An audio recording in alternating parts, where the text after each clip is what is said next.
evening. You're watching Express News with me, Nancy Kohli Mahajan. Let's take a look at the top stories of the day. While addressing a public rally in Ballabgarh in Haryana, Prime Minister Modi said that Congress leaders should answer to the families of the soldiers who were protecting the innocent people of J&K and were killed by terrorists. They should answer to the mothers of those brave soldiers, he said. Prime Minister Modi also said that the trust and the enthusiasm of the people is the result that India is taking bold steps like abrogating Article 370. Addressing a public rally in Dhule town in Maharashtra, the BJP working president JP Nadda said that the government is working for the welfare of the farmers. Congress leader Rahul Gandhi also addressed an election rally in Nuh in Haryana. He said if voted to power, the Congress would take a number of steps for the development of the state. Postpaid mobile services have been restored in the remaining areas of J&K. While addressing a program in J&K, the Governor Satyapal Malik said that very soon internet services will be restored in the valley.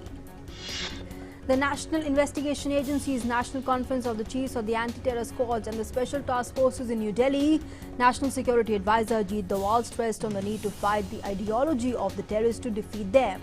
He added that the terrorism is not a new thing. He credited the NIA for being able to contain the terror activities across the country. The National Security Advisor Ajit Doval said that the terrorism is finding support from outside the country. He said Pakistan has been using terror as part of its state policy. NIA Director General Yogesh Chandra Modi said there is a 90% conviction rate in the cases probed by the NIA so far. He further said that the NIA has issued an alert to the states and the union territories over the terror attacks. The NIA has also shared a list of 125 suspects with the concerned states. Supreme Court has resumed its hearing on the Ayodhya land dispute case after a week-long Dussehra break. On the 38th day, the 5-judge Constitution bench headed by the Chief Justice of India, Ranjan Gogoi, revised the deadline for wrapping up the proceedings. Fixing the schedule for the final arguments, the bench said that 17th October would be the last date for wrapping up the hearings, when all the parties would need to make final arguments about the relief that they are seeking. Supreme Court has rejected a public interest litigation seeking linking to social networking platforms like the Facebook and Twitter with Aadhaar. Former Prime Minister H.D. Deve Gowda praised Prime Minister Modi for the making of the world's tallest statue Sardar Vallabhbhai Patel in Gujarat. He also said it has been made more attractive, and that is why people from across the globe are visiting these places and enjoying the beauty of both the Statue of Unity as well as Sardar Sarovar Dam. In a tragic incident at the National Highway 69 in Hoshangabad in Bhopal, 4 hockey players were killed and 3 others critically injured in a major road mishap. The hockey players were scheduled to participate in the ongoing Dhyan Chand Trophy in Madhya Pradesh. The deceased belonged to the MP Hockey Academy and were aspiring to participate in the tournament. At least 13 people died and 6 others were injured when a cylinder exploded in a 2-story house in Balitpur, Mau. The house collapsed following the explosion. Food was being cooked in the house when the explosion took place.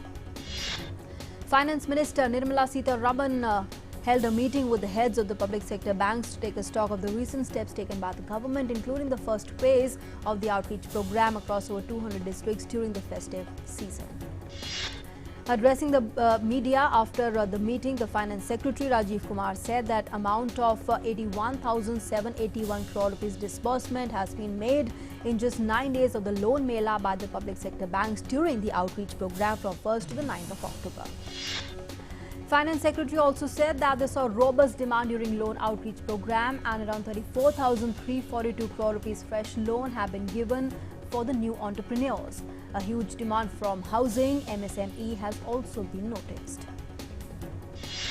Addressing the media, the Finance Minister Nirmala Sitharaman informed that the Corporate Affairs Ministry has a complete list of those companies stated that they owe MSMEs nearly 40,000 crore rupees. The Secretary Corporate Affairs and the Secretary Banking will ensure that the data in disaggregated form is given to these banks. And on the issue of the merger of the banks, the Finance Minister said that everything is going smoothly and that the bank boards have all been on board. They have also taken all the required steps to keep the process going smoothly. And speaking on the issue of the PMC Bank, the Finance Minister said that the RBI Governor has assured that he will keep the interests of the customers in mind and at the earliest will try to find a favorable solution. Petroleum Minister Dharmendra Pradhan urged the Finance Minister Nirmala Sitharaman and the GST Council to make a beginning by bringing the aviation turbine fuel and the natural gas under the ambit of the GST. Addressing the India Energy Forum, the Petroleum Minister said that the government is focusing on making India a low-carbon economy. The BSE benchmark Sensex closed 87 points higher after a volatile session today. After swinging 448 points, the 30-share Sensex ended 87.3 points or 0.23% higher at 38,214. It hit an intraday high of 38,513 and a low of 38,066. The broader NSE Nifty 2 rose 36.10 points or 0.32% to end at 11,341. Meanwhile, the Indian rupee depreciated 13 paise to 71.16 against the US dollar intraday. The Brent crude futures, the global oil benchmark, plunged 2.26% to $59.14 per barrel. The gold prices rose by 145 rupees to 38,885 per 10 grams in the national capital today on a weaker rupee, according to the HDFC Securities. Similarly, silver also jumped to 40 rupees to 46,510 rupees per kilogram from 46,000 to 70 rupees per kilogram on Saturday. The wholesale prices based on inflation eased to 0.33% in September as against 1.08% in August due to a fall in the prices of the non-food articles.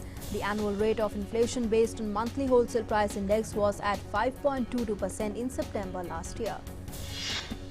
In a boost to the divestment process, the shares of the Indian Railways Catering and Tourism Corporation, the IRCTC, on Monday made a stellar debut on the bourses, zooming 127% to close at 728.6 rupees over the issue price of 320 rupees.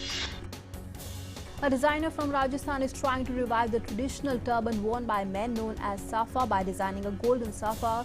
Bhupendra Singh Shekhawat made 9 meters long safa weighing about 530 grams. He also designed safas made of copper and silver. Suzuki Motorcycle India Private Limited has overtaken the Hero MotoCorp to become the third largest scooter maker by the sales in the first half of the current fiscal, according to a latest data by auto industry body SIAM. Reliance Industries will pay for Venezuelan crude oil via exports of diesel in a barter arrangement as it resumed taking supplies from the US sanctions-hit Latin American nation after a gap of 4 months. Walmart India, the wholly owned subsidiary of Walmart Inc., plans to expand its footprint in Uttar Pradesh by opening 6 more Best Price modern wholesale stores in the state. Swedish telecom gear maker Ericsson announced it will start manufacturing 5G network equipment in India once the service is operational in the country. Google Doodle honored Belgian physicist Joseph-Antoine Fernand Plateau, the inventor of the Finec Corp, a device that led to the birth of cinema by creating the illusion of a moving image. Today would have been the 218th birthday of the physicist. A year after stitching an alliance with the billionaire Gautam Adani for foray into lucrative Indian market, the French energy giant Total SA has announced buying a 37.4% stake in the Adani Gas Limited, the firm that retails gas to automobiles and households for an estimated 5,700 crore rupees. The State Bank of India on Monday re-entered the elite club of top 10 most valued domestic firms by market valuation after a gap of 2 weeks. The bank had on the 1st of October lost its spot to Bajaj Finance in the coveted club of the top 10 most valued domestic companies. The Nobel Prize for Economic Sciences awarded to India origin Abhijit Banerjee, Esther Duflo and Michael Kremer for their experimental approach to alleviating global poverty. Indian origin Abhijit Banerjee among 3 to receive the Nobel Prize for Economic Sciences. The prize was created by Riksbanken, the Swedish central bank, in 1968, and the first winner was selected a year later. The prize, officially known as the Bank of Sweden Prize in Economic Sciences in the memory of Alfred Nobel, was established in 1968 by the Sweden Central Bank. Monday's award is the 51st Nobel in Economics.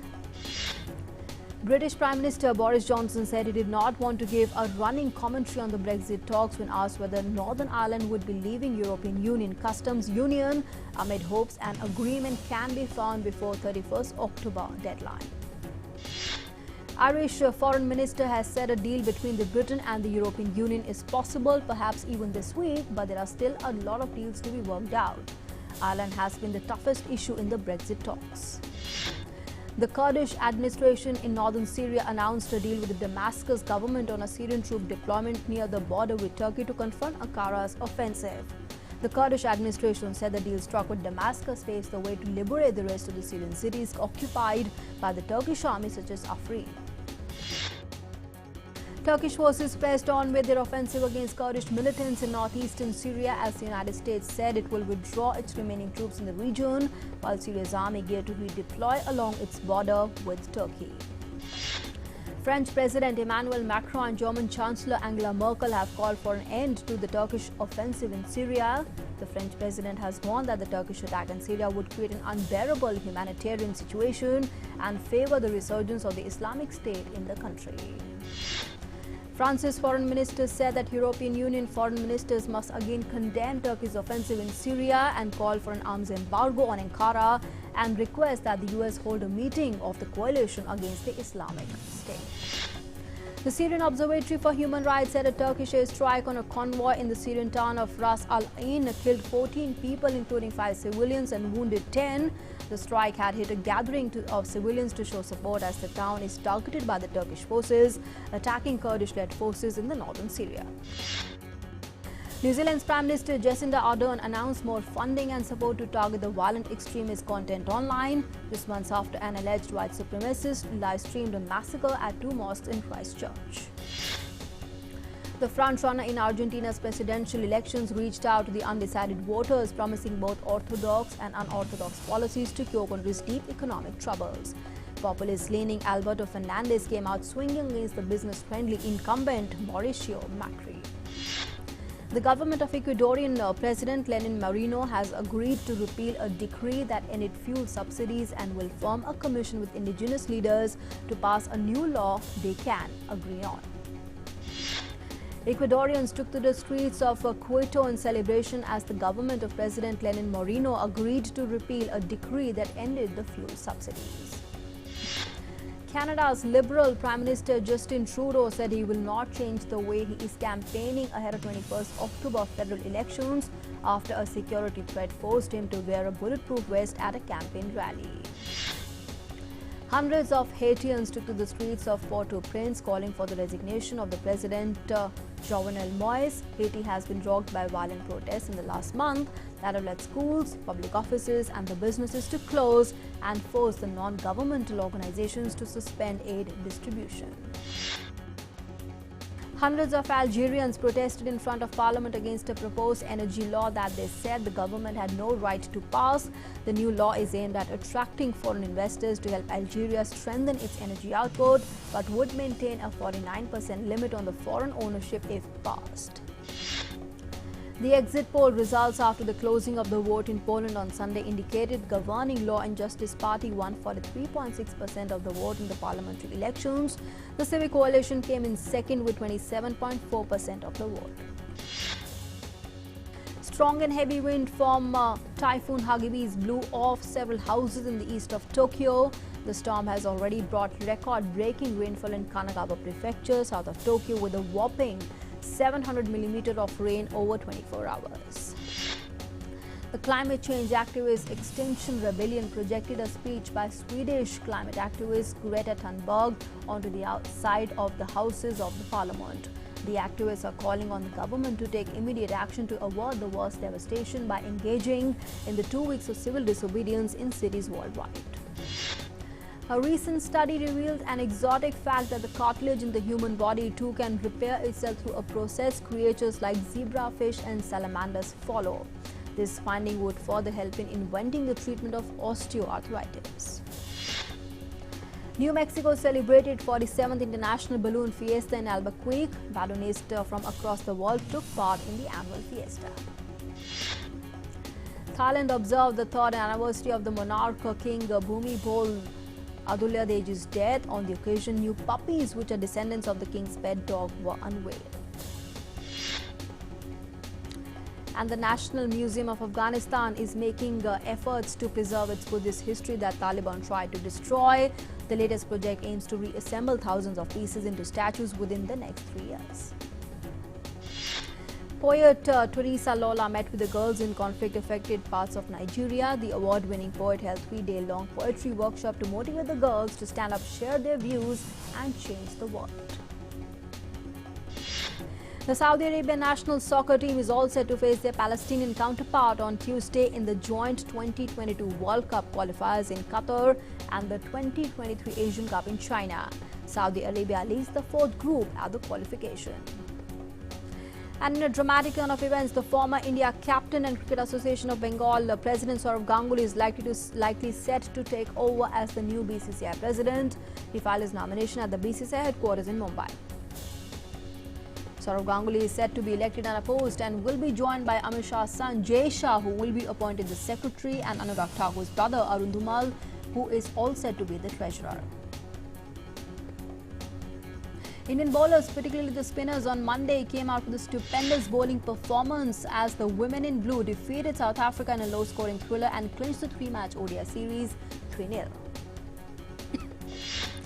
Duty Chand completed a sprint double in the season-ending 59th National Open Athletics Championships, clocking the fastest time in 200 meters by an Indian this year with a 23.17-second burst in Ranchi. Duty was adjudged the best female athlete, while shot putter Tejinder Pal Singh Toor, who broke his own national record on Saturday, was named the best athlete in the men's category. A major decision has been taken that all the Sports Authority of India stadiums and facilities will be made free for federations to hold competitions and leagues. Also, the non-SAI coaches can train their athletes in SAI facilities free of cost by booking training slots online. India defeated South Africa by an innings and 137 runs in the second test in Pune. With this win, Team India also captured the 3-match test against the Proteas 2-0.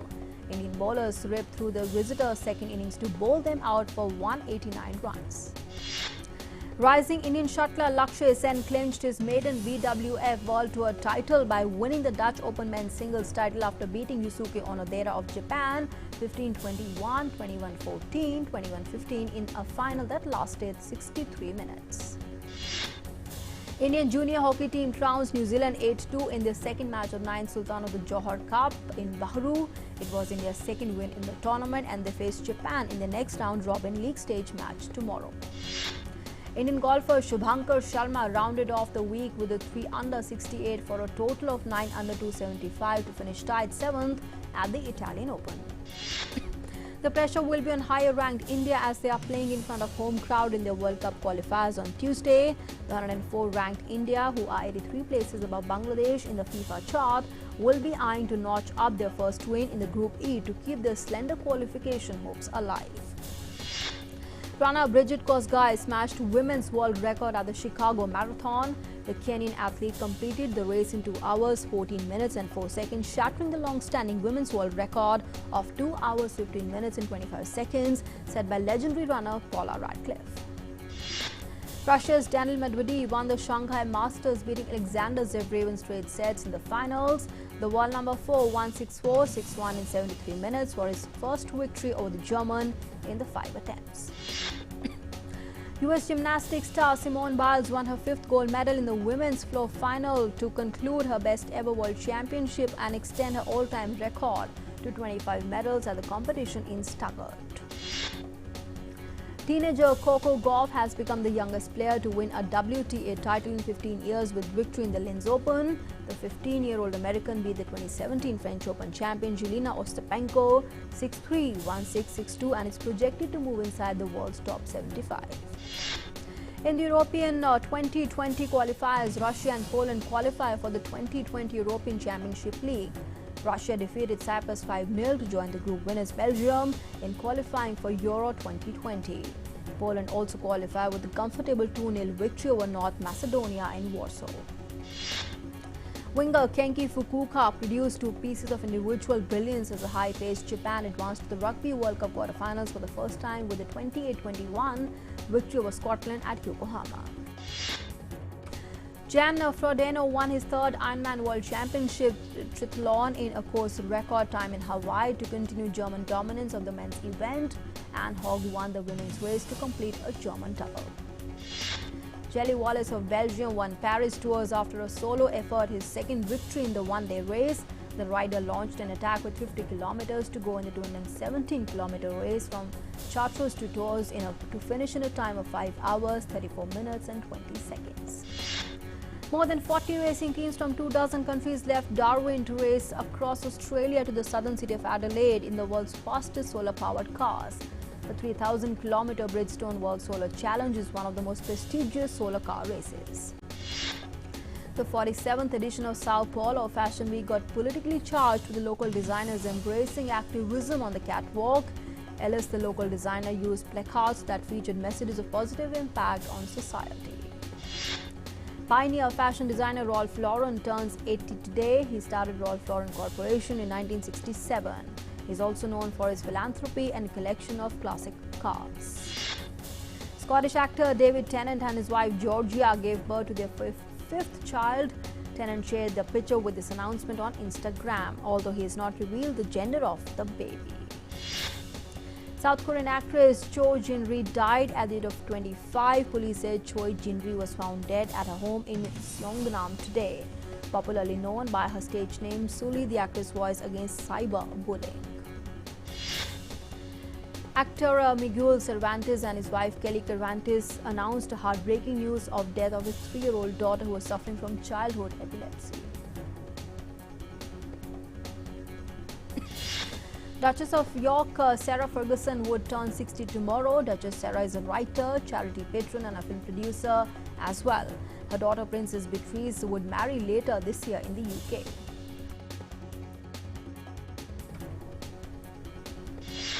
The English Premier League champions Manchester City are getting an animated series named Sky Blue Academy. The series features a diverse group of youngsters living and playing at the Soccer Training Academy. Each series targeting the age group of 8 to 11 years would be of 22 minutes. The Bombay Times Fashion Week concludes, and the Indian designer showcased various elegant collection of modern and traditional designs in Mumbai. Bollywood actors and actresses hit the ramp wearing stylish designer outfits. The Mumbai Academy of Moving Images celebrated 21st Film Festival that featured a range of Bollywood movies. Bollywood celebrities including Deepika Padukone, Alia Bhatt and Kareena Kapoor attended the red carpet event. They also participated in the various panel discussions during the event. After the success of Bollywood movie Kabir Singh, actor Shahid Kapoor will now be featured in the remake of Telugu movie Jersey. It's a Telugu sports and drama movie written and directed by Gautam Tinaturi. Varun Dhawan to be featured in the biopic of youngest Paramveer Chakra awardee Arun Khetrapal. The announcement came on the occasion of 69th birth anniversary of Arun Khetrapal. Varun said the biopic is the most important career project in his entire career. Actor Hrithik Roshan is all engaged in giving a final phase to his movie Krish 4. Filmmaker Rakesh Roshan and film director Sanjay Gupta will work together for Krish 4. Sanjay had earlier worked for Hrithik's movie Kabil. Bollywood's action and drama movie War, starring Hrithik Roshan and Tiger Shroff, is near to touch 275 crore mark of the box office. The film earned 51.6 crores on the opening day itself. Houseful 4 starer Akshay Kumar's Bala Challenge is trending on the social media. Bala Challenge is a dance step challenge which various Bollywood celebrities have accepted, including Varun Dhawan and Kareena Kapoor. Bollywood actor Rishi Kapoor commemorates the 42nd anniversary of his classic movie Dusra Aadmi. He shared a picture of the premiere of the movie on his Twitter handle. Priyanka Chopra and Farhan Akhtar's The Sky is Pink registered low numbers on its third day at the box office. The film, which gained momentum on Saturday, fell flat on Sunday. Superstar Shah Rukh Khan shared an image on Instagram and Twitter with Jackie Chan and Jean-Claude Van Damme. They gave the caption to the image Khan Damn Chan at the hashtag JoyForum19. The joy is all mine as I got to meet my heroes, he said, quote unquote. And with that, it's a wrap on Express News this evening. Thanks for being with us.